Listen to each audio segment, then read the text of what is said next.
नमस्कार दोस्तों, RPSC aspirants में आप सभी का स्वागत है। और हम पढ़ रहे थे एम्ब्रियोलॉजी। और एम्ब्रियोलॉजी में हमने जो कल पढ़ा था उसको हम डिस्कस करेंगे। सबसे पहले देखेंगे हमने कल क्या क्या पढ़ा था। तो देखो, गैमेटोजेनेसिस, इसको दो भागों में बांटा था हमने, स्पर्मेटोजेनेसिस और हूजेनेसिस। अब स्पर्मेटोजेनेसिस की प्रोसेस को भी दो भागों में बांटा, स्पर्मेटिड और स्पर्मियोजेनेसिस।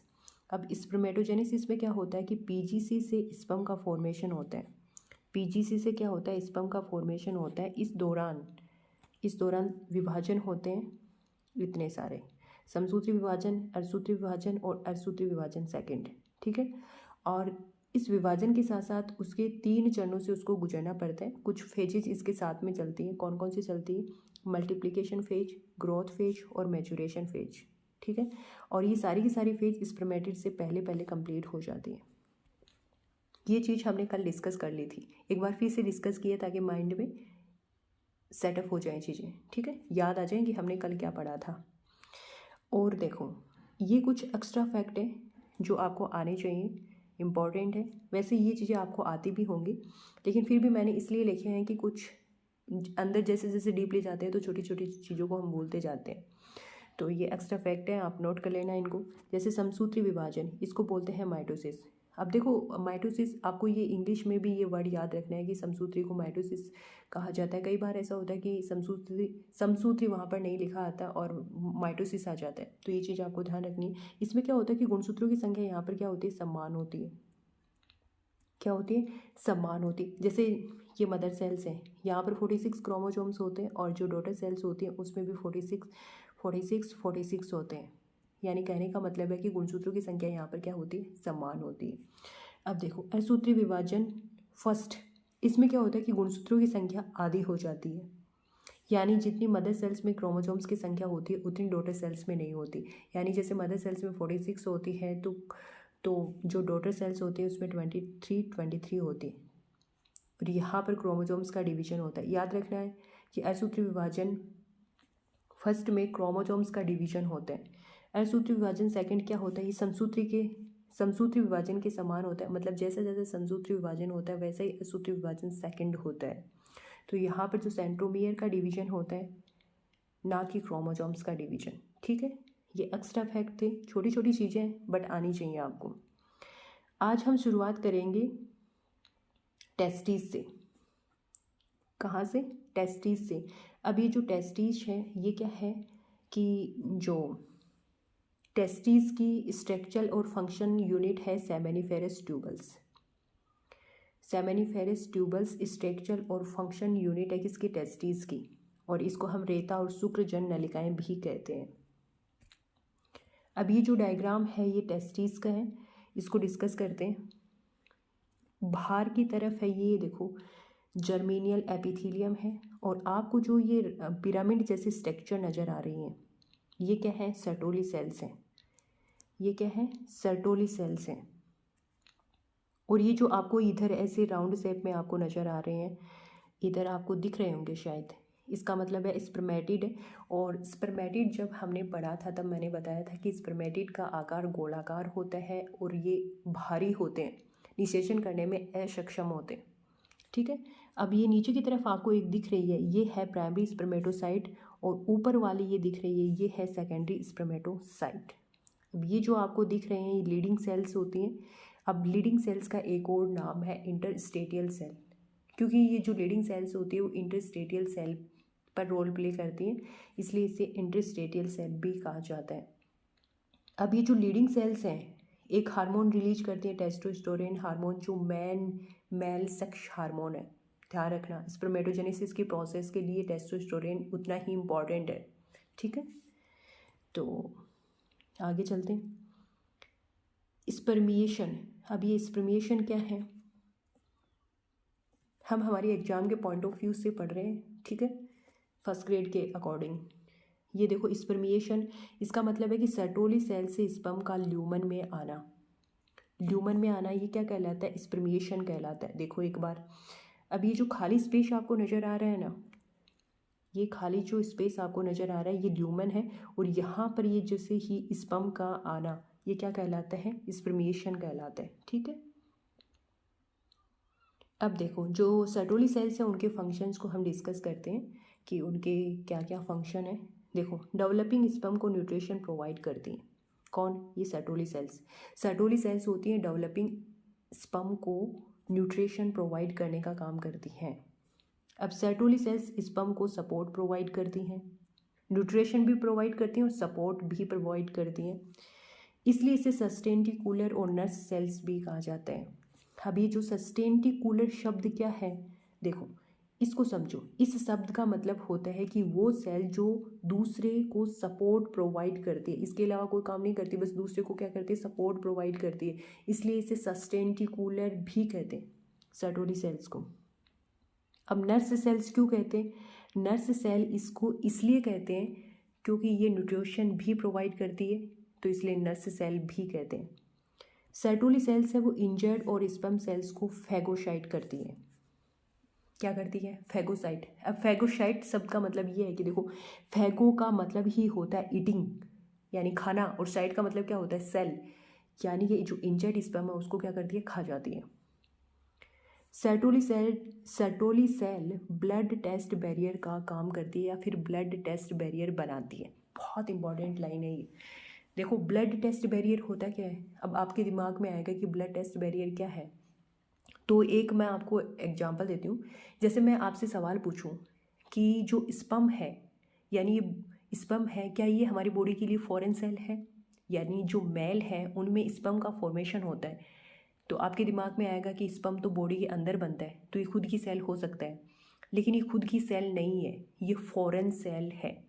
अब दिमाग में ये आएगा कि ये फॉरेन सेल क्यों है? भाई फॉरेन सेल इसलिए है ये क्योंकि ये हमारी बॉडी में बर्थ के बाद बनता है, यानी जन्म लेने के बाद में बनता है, इसलिए ये क्या है? फॉरेन सेल है। ठीक है। अब देखो फॉरेन सेल है ये इसलिए हमारी जो हमारी बॉडी है, यानी मेल की जो बॉडी है वो क्या करती है, इसको फॉरेन सेल समझ के जो मेल की बॉडी की जो इम्यून सिस्टम है, भाई जो बॉडी की आर्मी है वो इसको डैमेज करने की कोशिश करती है, वो ये सोचती है कि ये फॉरेन सेल है। ठीक है। यानी मैं एक चीज़ और बता देती हूँ आपको, फॉरेन सेल इस तरीके से समझ में नहीं आया होगा तो मैं बताती हूँ आपको। जैसे कि आपकी बॉडी में बर्थ के बाद में जितनी भी जो सेल्स बनती हैं वो सारी की सारी क्या होती हैं? फॉरेन सेल होती है। तो ये तो जो स्पर्म का फॉर्मेशन होता है तो 13-14 एज में होता है, यानी एडोलसेंस एज के दौरान स्पर्म का फॉर्मेशन बॉडी के अंदर होता है। तो ये फॉरेन सेल्स हुई। जैसे हमारी स्किन है, तो स्किन क्या फॉरेन सेल्स है? नहीं है। क्यों नहीं है? क्योंकि जब हमारा बर्थ हुआ था तब स्किन के साथ में ही पैदा हुए थे, ना कि स्किन बाद में आई थी। ठीक है। तो ये फॉरेन सेल्स है, इसलिए हमारी बॉडी की आर्मी इसको फॉरेन सेल समझ करके डैमेज करने की कोशिश करती है। तो सर्टोली सेल्स यहाँ पर ब्लड टेस्ट बैरियर का फॉर्मेशन कर देती है ताकि स्पर्म को प्रोटेक्शन हो सके। ठीक है। ये बात शायद समझ में आ गई होगी। अब देखो जो सर्टोली सेल है इनहिबिन एंड एंटीमुलेरियन हार्मोन का क्या करती हैं? प्रोड्यूस करती हैं। तो ये चीज़ मैं आपको आगे बताऊंगी, ये वाली लाइन भी हम आगे डिस्कस करेंगे, आपको अच्छे से समझ में आएगी फिर ये। अब देखो ये जो एंटीमुलेरियन हार्मोन है, एंटीमुलेरियन हार्मोन का क्या काम होता है? ये एंटीमुलेरियन हार्मोन है, ये सर्टोली सेल्स प्रोड्यूस करती हैं। ये क्या करती है? मेल गोनेड्स के फॉर्मेशन को प्रेरित करता है। भाई जो एंटीमुलेरियन हार्मोन है ये मेल गोनेड्स को प्रेरित करता है, फीमेल गोनेड्स के निर्माण को अवरुद्ध करता है और मुलेरियन हार्मोन के निर्माण को रोक देता है। अब इस वर्ड से ही समझ में आ जाएगा, जैसे MH। अब इस A का मतलब ही होता है अगेंस्ट। किसके अगेंस्ट? मुलेरियन हार्मोन के अगेंस्ट। अब मुलेरियन हार्मोन कहाँ बनता है? भाई ये तो फीमेल पे बनता है। तो ये जो फीमेल गोनेड्स होते हैं उनको मेल की बॉडी में उनका क्या काम है? तो ये उनको क्या करता है? अवरुद्ध करने का काम करते हैं ताकि मेल गोनेड्स ही बने, फीमेल गोनेड्स वहाँ पर क्या हो जाए? अवरुद्ध हो जाए। ठीक है। अब देखो Sertoli cells androgen binding protein का स्राव करती है। जो सर्टोली सेल्स है एंड्रोजन बाइंडिंग प्रोटीन का क्या करती हैं?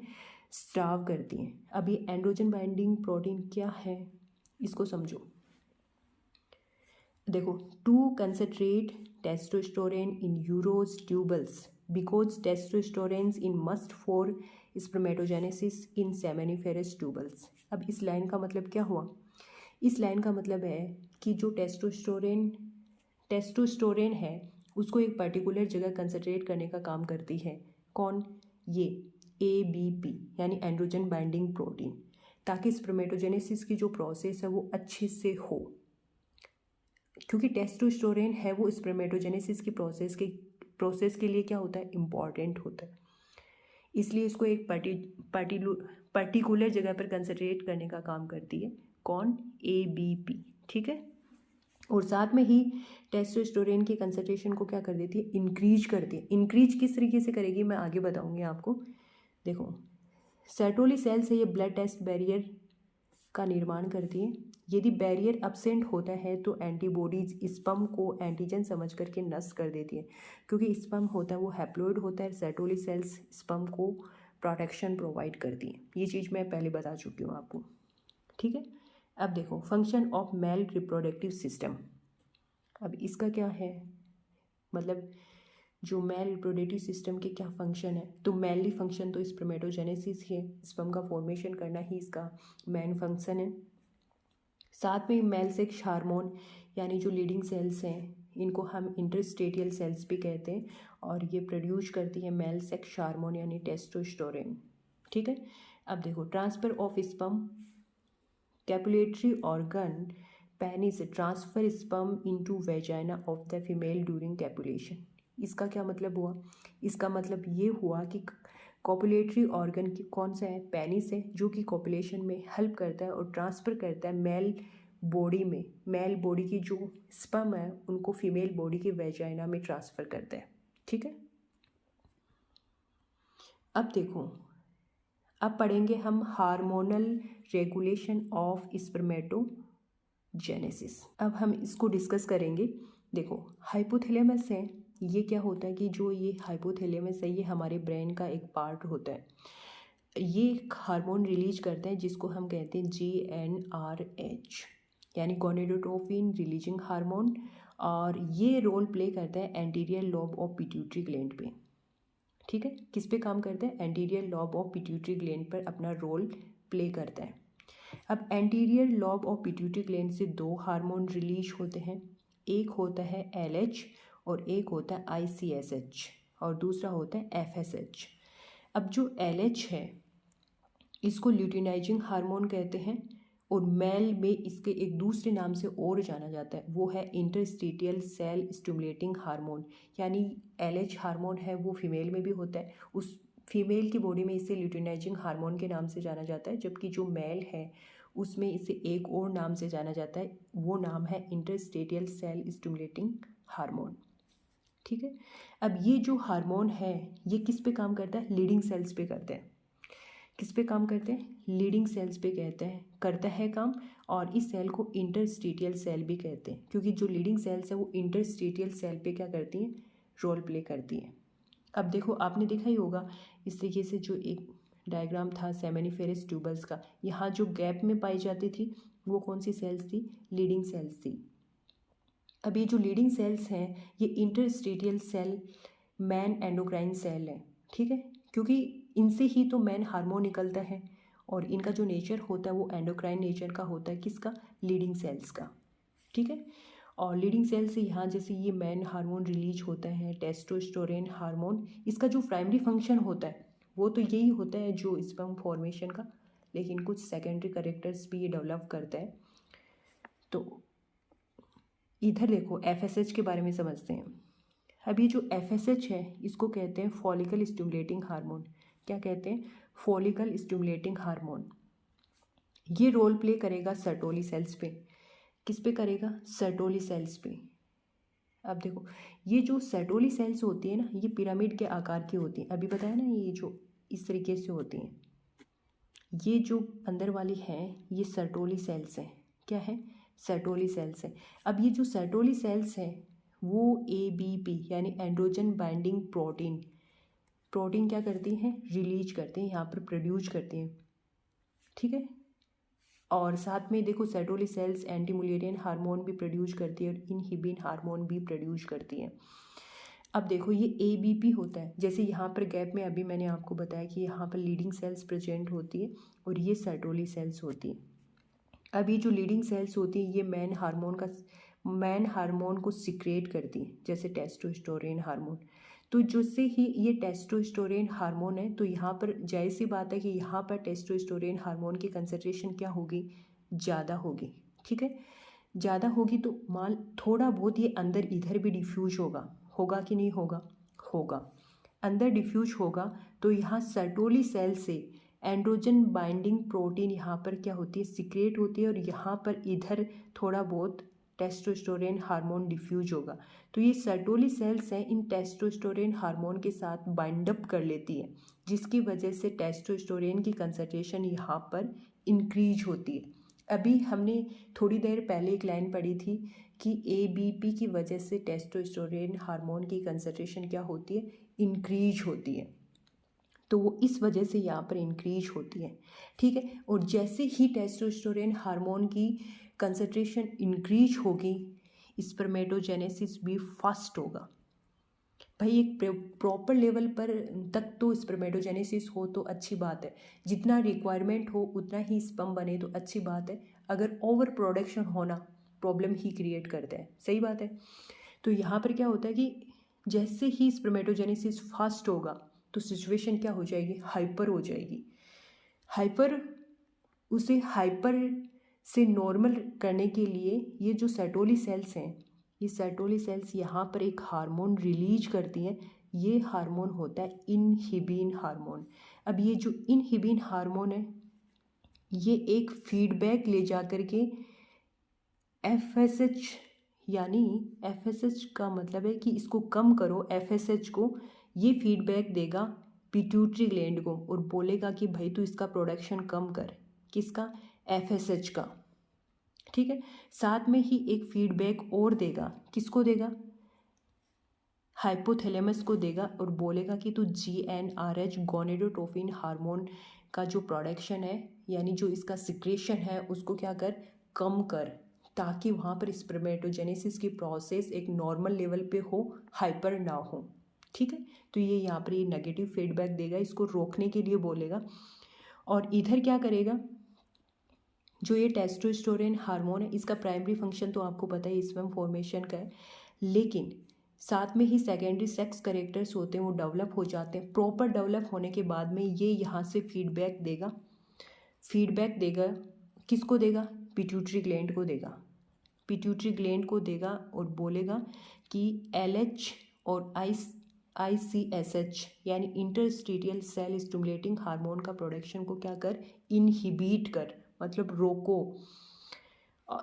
और साथ में ही इधर देगा हाइपोथैलेमस को कि भाई इसके प्रोडक्ट यानी GnRH के प्रोडक्शन को क्या करो, कम करो, ताकि सिचुएशन क्या रहे, नॉर्मल रहे, वो हाइपर ना हो। तो ये मैकेनिज्म थी स्पर्मेटोजेनेसिस में हार्मोनल। तो शायद मैं ये मान के चल रही हूँ कि आपको समझ में आ गया होगा। ठीक है, देखो इस लाइन को समझते हैं, यहाँ पर इनहिबिन समझ में आ जाएगा। जैसे इनहिबिन, यहाँ पर इनहिबिन मतलब इनहिबिन सिक्रेट हो रहा है। ठीक है, ये कौन सिक्रेट करता है, सर्टोली सेल्स करती हैं इसको। तो क्या होगा कि FSH और स्पर्मेटोजेनेसिस की प्रोसेस क्या होगी, मतलब लेवल में रहेगी, कम रहेगी, फास्ट नहीं होगी। क्यों, क्योंकि ये इनहिबिन ये क्या करता है, पिट्यूटरी ग्लैंड को बोलेगा कि FSH का सिक्रेशन को कम करना है, और FSH की सिक्रेशन को कम करेगा तो स्पर्मेटोजेनेसिस की प्रोसेस पे क्या होगी, कम होगी। और इनहिबिन सिक्रेट नहीं होता है तो FSHN का प्रोडक्शन ज़्यादा होगा, और यहाँ पर स्पर्मेटोजेनेसिस की प्रोसेस क्या होगी, ज़्यादा होगी। क्योंकि FSH का प्रोडक्शन ज़्यादा होगा तो टेस्टोस्टेरोन की कंसंट्रेशन क्या होगी, इंक्रीज होगी, और इंक्रीज होगी तो स्पर्मेटोजेनेसिस की प्रोसेस क्या होगी, इंक्रीज होगी। ठीक है, और इनहिबिन हार्मोन सिक्रेट होगा सर्टोली सेल से, तो वो क्या करेगा, इन FSH और स्पर्मेटोजेनेसिस की प्रोसेस को क्या करेगा, इनहिबिट करेगा, नॉर्मल लेवल पे रखेगा। ठीक है, तो आज की इस वीडियो में इतना ही। जय हिंद, जय भारत।